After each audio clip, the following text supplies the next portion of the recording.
नमस्कार दोस्तों, मैं डॉक्टर अमित कुमार झा हूँ और मैं एक कंसल्टेंट यूरोलॉजिस्ट एवं किडनी ट्रांसप्लांट सर्जन हूँ। दोस्तों, हमारे इस वीडियो सीरीज़ के माध्यम से हमेशा ये कोशिश रही है कि यूरोलॉजी के इलाज को जितना हो सके ज़्यादा से ज़्यादा लोगों तक पहुँचाया जाए। कहीं क्योंकि हमें देखने को मिला है कि कई बार सही जानकारी के अभाव में सही स्पेशलिस्ट तक लोग नहीं पहुँच पाते हैं और कई सारे साधारण ऑपरेशंस वग़ैरह बहुत मतलब लोगों को भयभीत करते हैं। लोग ऐसा सोचते हैं कि इस ऑपरेशन में पता नहीं मेरे शरीर के साथ क्या होगा। तो हमारी ये कोशिश रहेगी हमेशा कि यूरोलॉजी में जो साधारण उपकरण हैं और जो ऑपरेशंस हैं, उनकी सही जानकारी आप तक पहुंच सके ताकि आप एक इन्फॉर्म्ड चॉइस ले सकें कि हमें इस चीज़ को इसमें जाना है, इसकी ट्रीटमेंट करनी है या नहीं करनी। तो आज जो ऑपरेशन जो टॉपिक की हम बात करेंगे, वो है सिस्टोयूरेथ्रोस्कोपी या सिस्टोस्कोपी। ये हमारे यूरोलॉजी का यूँ कहें कि सबसे एक पहला चरण है, सबसे पहला ऑपरेशन है। इस ऑपरेशन में लगभग 15 से 20 मिनट का समय लगता है। ये 2 प्रकार से किया जाता है, एक रिजिड सिस्टोस्कोपी और एक फ्लेक्सिबल सिस्टोस्कोपी। रिजिड सिस्टोस्कोपी जैसा कि आप यहाँ देख पा रहे हैं, एक सिस्टोस्कोप की शीथ होती है और शीथ के अंदर हमारा एक एंडोस्कोप जो है, वो इसके अंदर प्रवेश कर पाता है। तो ये एंडोस्कोप जो है, ये एक दूरबीन है एक तरह की। इससे जो है हमारे मूत्र मार्ग की इमेज जो है, ज़्यादा क्लैरिटी से और ज़्यादा मैग्निफिकेशन के साथ यानी बड़ी होकर स्क्रीन पर किसी सर्जन को जो है यूरोलॉजिस्ट को दिखती है। तो इस दूरबीन का इस्तेमाल करके हमारे पेशाब के निचले मूत्र मार्ग यानी कि यूरेथ्रा और पेशाब की थैली, इसका परीक्षण किया जाता है और इसी प्रक्रिया को हम सिस्टोस्कोपी कहते हैं।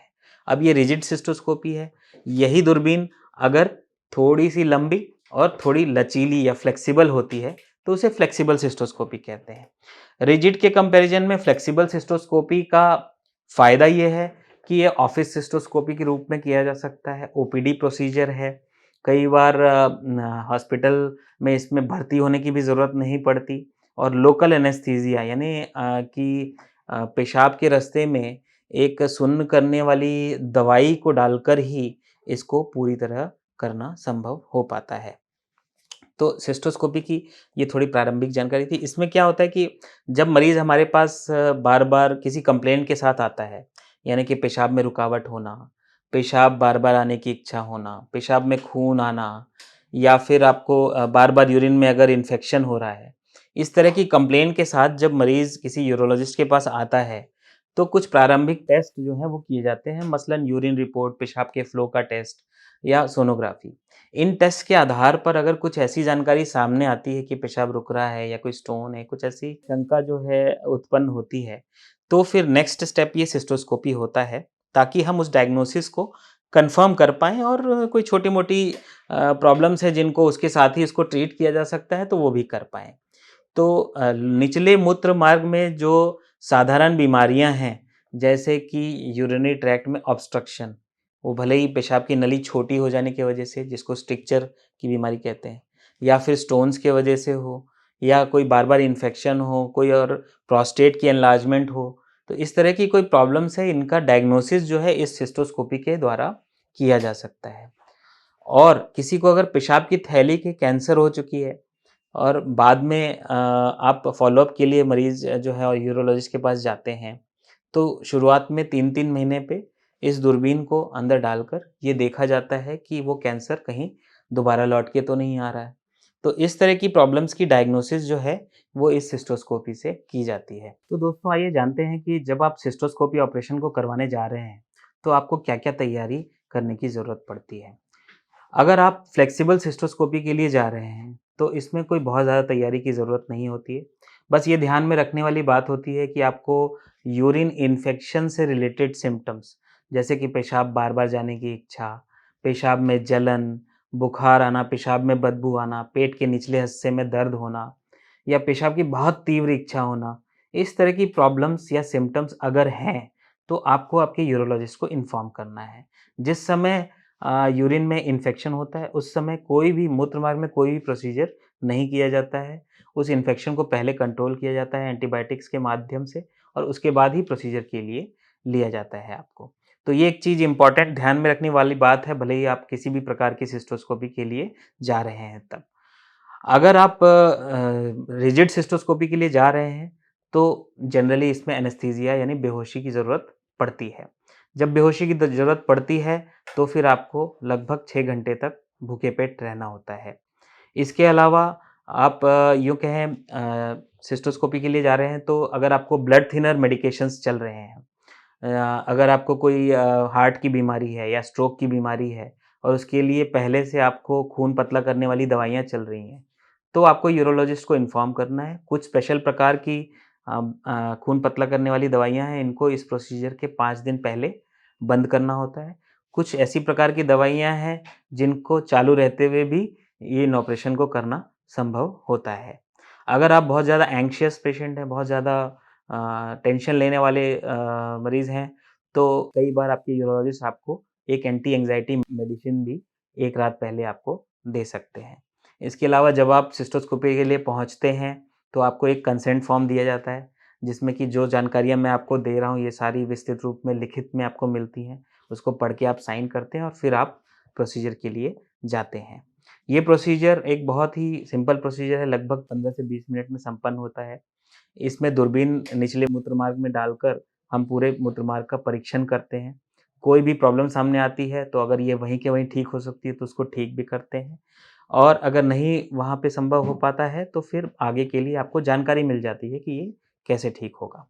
अब सवाल जो बहुत कॉमन मरीज़ों के बीच में रहता है कि क्या ये बहुत पेनफुल प्रोसीजर है?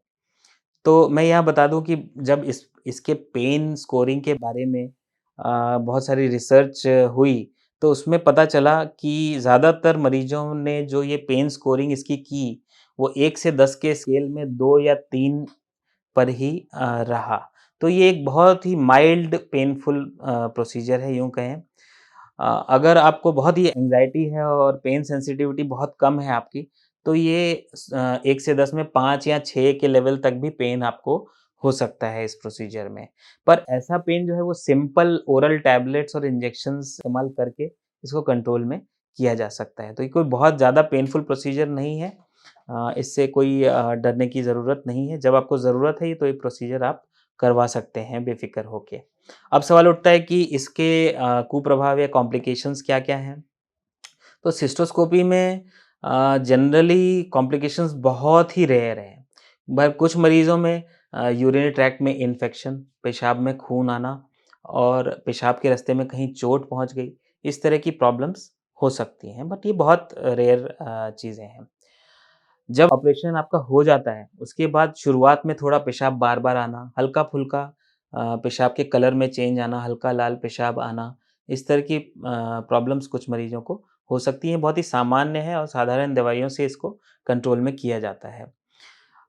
कई बार कुछ मरीज़ बताते हैं कि ऑपरेशन के बाद इनको यूरिन में बबल्स आ रहे हैं, तो इससे भी घबराने की ज़रूरत नहीं है। ये जब हम प्रोसीजर करते हैं, तो उसमें एक सलाइन या पानी जिसको कहें कि वो पेशाब की थैली में डाला जाता है, तो उसके साथ ही कुछ एयर बबल्स अंदर चले जाते हैं और वही बाद में बाहर निकलते हैं, जो कि बहुत ही नॉर्मल सी चीज़ है। इसके शरीर में हमारे कोई नुकसान नहीं होता है। जब आपका प्रक्रिया ये हो जाती है, तो आप मान लो घर चले जाते हैं, तो कब आपको डॉक्टर्स की हेल्प लेनी है?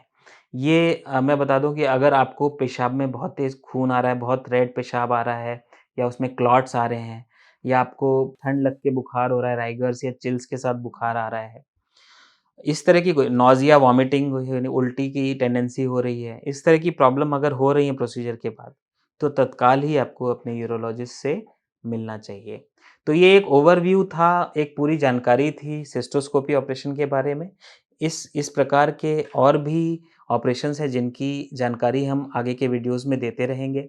इस पर्टिकुलर ऑपरेशन से जुड़े कोई भी अगर आपके सवाल हैं या आप ऑलरेडी ये प्रोसीजर करवा चुके हैं, उससे कुछ रिलेटेड डाउट्स हैं, तो ज़रूर आप कमेंट सेक्शन में इसको पूछें और to the best of my ability मैं इसको जवाब देने की कोशिश करूँगा।